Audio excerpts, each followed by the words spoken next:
మంజు మంజు మాట్లాడవే మంజు.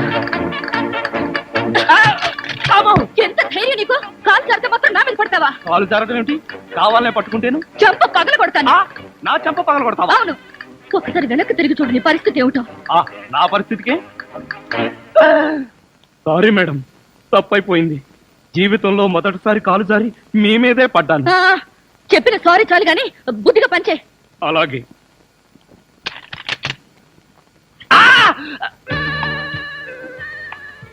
నీ గ్రాఫ్ ఏమిటో నాకు అర్థం కావడం లేదే. అర్థం కాకపోతేనే మంచిది. నువ్వు అన్ని విచిత్రంగా చేస్తావే.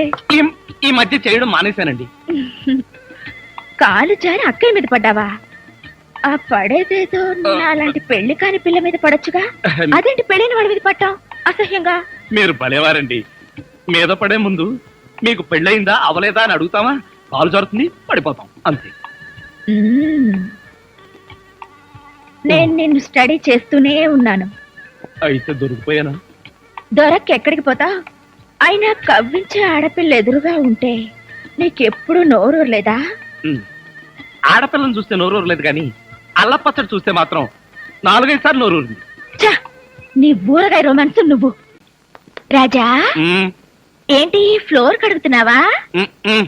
ఫ్లోర్ అరగదీసి నేల గంధం తీస్తున్నాను, రాసుకుంటావా? పాపం, నువ్వు ఒక్కడిగా ఎంతసేపు కష్టపడతావు? నేను చెయ్యనా?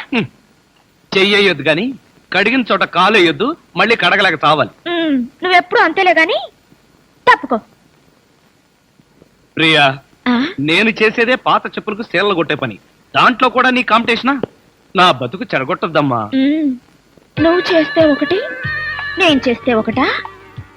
నిన్ను మొదటిసారి చూసినప్పుడు ఏమో అనుకున్నాను, కానీ నీ గురించి తెలిసాక నా అభిమానం పెంచుకున్నాను. కళ్ళు తెరిచినా మూసినా నీ ఆలోచనలే. ఏమిటి ఆలోచన చెప్పు ప్రియా. నువ్వెంత చిలిపివాడివో నేను అర్థం చేసుకున్నాను. నిజమా? నిన్ను చూడకుండా నాకు నిద్ర రాదు, ఆకలి కాదు, ఏదో తెలియని ఆరాటం. నాకు తెలుసు ప్రియా, ఇన్నాళ్లకు నా మీద నీకు దయ కలిగింది. Thank you. నువ్వా? ఎంతసేపు ఎవరనుకున్నావు? ఎవరనుకున్నానో నీకు తెలీదా? తెలుసుకున్నాను. నా మీద ఎంత అభిమానాన్ని గుండెల్లో దాచుకున్నావో. తమలపాకుల్లాంటి నీ చేతుల్ని ఒక్కసారి. బాబా, తప్పు. ఈ బావలింకేంట్రా బాబూ?